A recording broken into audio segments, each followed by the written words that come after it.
Michael, so I see you're out here again tonight. Yeah, Dad, it's pretty cool looking out here at the stars and looking for planets and things in our universe. But I got a question. Some of the kids at school were named after their fathers. Why did you name me Michael? Michael is our local universe's creator's son. The best way for me to describe him to you is for you to consider him as you would like me, a father. Michael of Nebadon is our creator's son, and he is the personification of the 611,121st original concept of infinite identity of the origin of the universal Father and the eternal Son. His headquarters is the threefold mansion of light on Salvington, and this dwelling is so ordered because Michael has experienced the living of all three phases of intelligent creature existence: spiritual, morential, and material.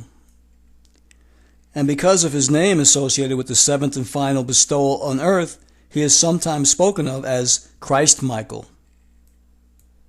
Our Creator's Son Michael is not the eternal Son, the existential paradise associate of the Universal Father and Infinite Spirit.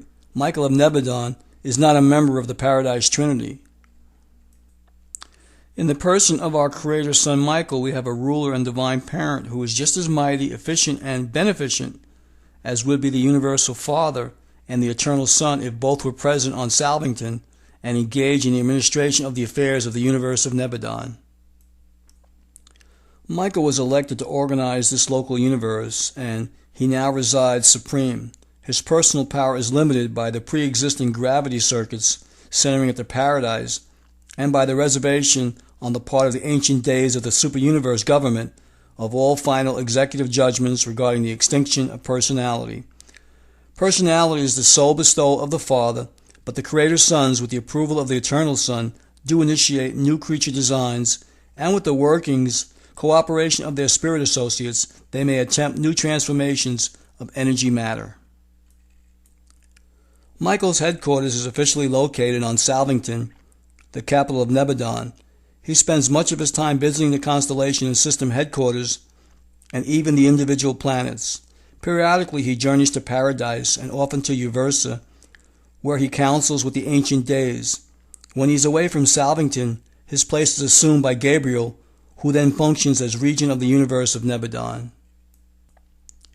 The universe mother spirit of Salvington, the associate of Michael, in the control administration of Nebadon, is of the sixth group of supreme spirits, being the 611,121st of that order. She volunteered to accompany Michael on the occasion of his liberation from paradise obligations and has ever since functioned with him in creating and governing his universe. Michael is the Master Creator's son and the personal sovereign of this universe, but in all the details of its management, the universe spirit is co-director with the Son. While the Spirit ever acknowledges the Son as sovereign and ruler, the Son always accords the Spirit a coordinate position and equality of authority in all affairs of the realm. In all his work of love and life bestowal, the Creator's Son is always and ever perfectly sustained and ably assisted by the all-wise and ever-faithful universe spirit and by all of her diversified retinue of angelic personalities. Such a divine minister is in reality the mother of spirits and spirit personalities, the ever-present and all-wise advisor of the Creator's Son, a faithful and true manifestation of the Paradise Infinite Spirit. The Son functions as a father in his local universe. The Spirit, as mortal creatures would understand, enacts the role of a mother, always assisting the Son and being everlastingly indispensable to the administration of the universe. And upon the completion of the Creator's Son's seventh and final creature bestowal, the uncertainties of periodic isolation terminate for the Divine Mother, and the Son's universe helper becomes forever settled in surety and control. The Son and the Spirit now preside over the universe, much as a father and mother watch over and minister to their family of sons and daughters.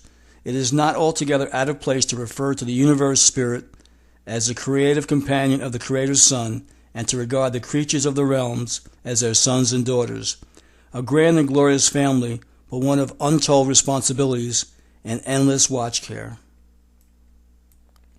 The first completed act of physical creation in Nebadon consisted in the organization of the headquarters world, the architectural sphere of Salvington with its satellites.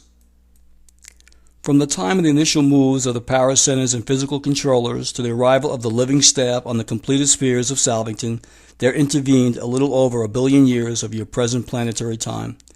The construction of Salvington was immediately followed by the creation of the 100 headquarter worlds of the projected constellations and the 10,000 headquarter spheres of the projected local systems of planetary control and administration.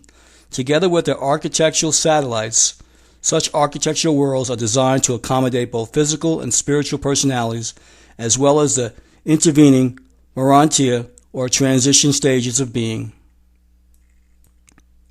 Presently, the physical plan of a universe is completed, and the Creator's Son, in association with the Creative Spirit, projects this plan of life's creation, whereupon does this representation of the Infinite Spirit begin her universe function as a distinct creative personality. When this first creative act is formulated and executed, there springs into being the bright and morning star, the personification of this initial creative concept of identity and ideal of divinity.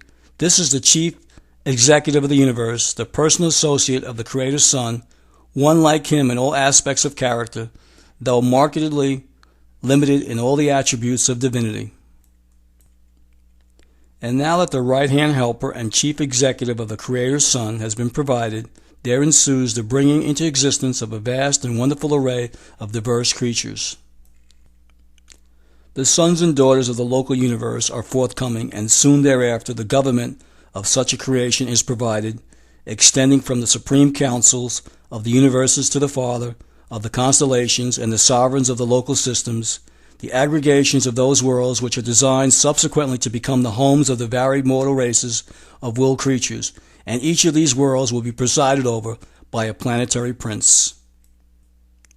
And then, when such a universe has been so completely organized and so repletely manned, does the Creator's Son enter into the Father's proposal to create mortal man in their divine image. The personalities of a given universe are settled and dependable at the start, and only in accordance with their degree of kinship to deity. When creature origin departs sufficiently far from the original and divine sources, whether we are dealing with the sons of God or the creatures of ministry belonging to the Infinite Spirit, there is an increase in the possibility of disharmony, confusion, and sometimes rebellion, sin. The perfection of the creatures of time, when finally achieved, is wholly an acquirement, a bona fide personality possession. While the elements of grace are freely admixed, nevertheless the creature attainments are the result of individual effort and actual living, personality reaction to the existing environment. When the heights of perfection and eternity are attained, all the more honor to those who began at the bottom and joyfully climbed the ladder of life, round by round, and who, when they do reach the heights of glory, will have gained a personal experience which embodies an actual knowledge of every phase of life from the bottom to the top. So what is God's relation to a local universe? The Universal Father has delegated so much of himself and his power to others. He is a silent or inactive member of the deity partnership. Aside from personality domains and a juster bestowal, he is apparently the least active of the paradise deities, in that he allows his deity coordinates, his sons and numerous created intelligences, to perform so much in the carrying out of his eternal purposes. He is the silent member of the creative trio, only in that he never does aught which any of his coordinates or subordinates associates can do. God has full understanding of the need of every intelligent creature for function and experience, and therefore in every situation, be it concerned with the destiny of a universe or the welfare of the humblest of his creatures, God retires from activity in favor of the galaxy of creature and creator personalities who inherently intervene between himself and any given universe situation or creative event. But notwithstanding this retirement, this exhibition of infinite coordination, there is on God's part an actual, literal, and personal participation in these events by and through these ordained agencies and personalities. The Father is working in and through all these channels for the welfare of all his far-flung creation. With respect to the policies, conduct, and administration of a local universe, the Universal Father acts in the person of his Creator. In the interrelationships of the sons of God, in the group associations of the personalities of origin in the third source and center, or in the relationship between any other creatures, such as human beings, as concerns such associations, the Universal Father never intervenes. The law of the Creator's Son, the rule of the constellation fathers, the system sovereigns, and the planetary princes, the ordaining policies and procedures for that universe always prevail. The Creator's Son rules supreme in all matters of ethical associations, the relations of any division of creatures to any other class of creatures, or of two or more individuals within any given group. But such a plan does not mean that the Universal Father may not in his own way intervene or do aught that pleases the divine mind with any individual creature throughout all creation as pertains to that individual's present status or future prospects and as concerns the Father's eternal plan and infinite purpose. And in the mortal world creatures, the Father is actually present in the indwelling adjuster, a fragment of this pre-personal spirit, and the Father is also the source of the personality of such a mortal world creature.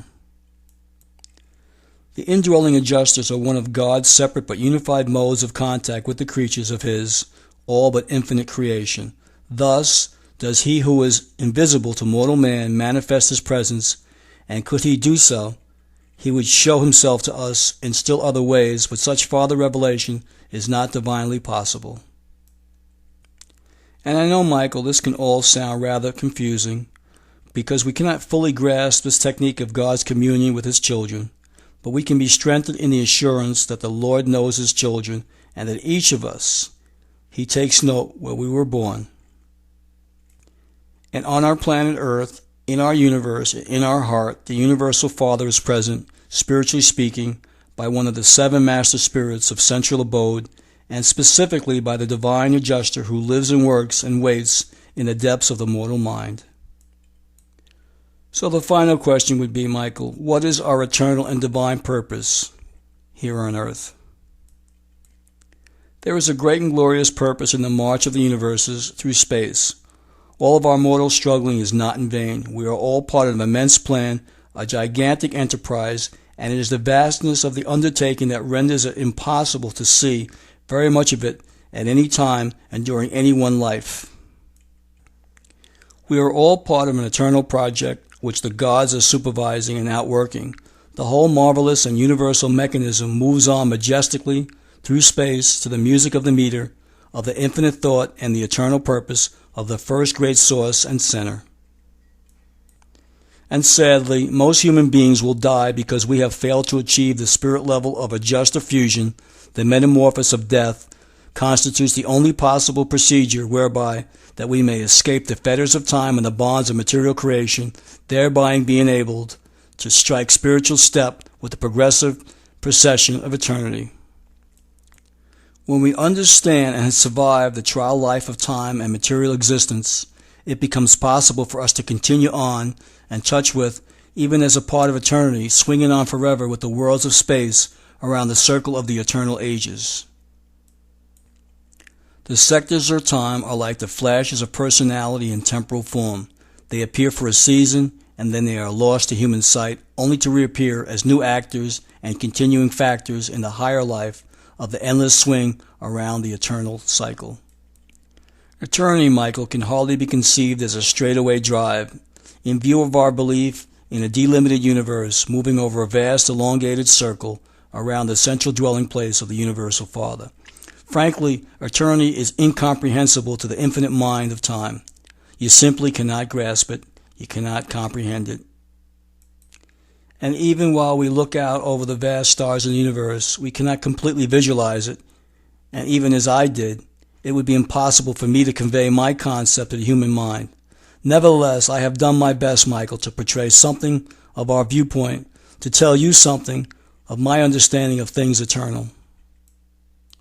Just know, Michael, there is the mind of God, a plan which embraces every creature of all his vast domains, and this plan is an eternal purpose of boundless opportunity, unlimited progress, and endless life, and the infinite treasures of such a matchless career are yours for the striving.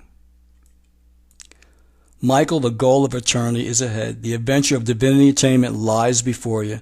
The race for perfection is on. Whosoever may enter, and certain victory will crown the efforts of every human being who will run the race of faith and trust, depending every step of the way on the leading of the indwelling adjuster and on the guidance of that good spirit of the universe Son, which so freely has been poured out upon all flesh. And I hope what I have shared for you tonight has crystallized in your mind and your thoughts the values which are of infinite nature and eternal importance in your life ahead. And the cat's in the cradle and the silver spoon, little boy blue and the man in the moon. When you're coming home, Dad, I don't know when, but we'll get together then. Yeah, we're gonna have a good time then.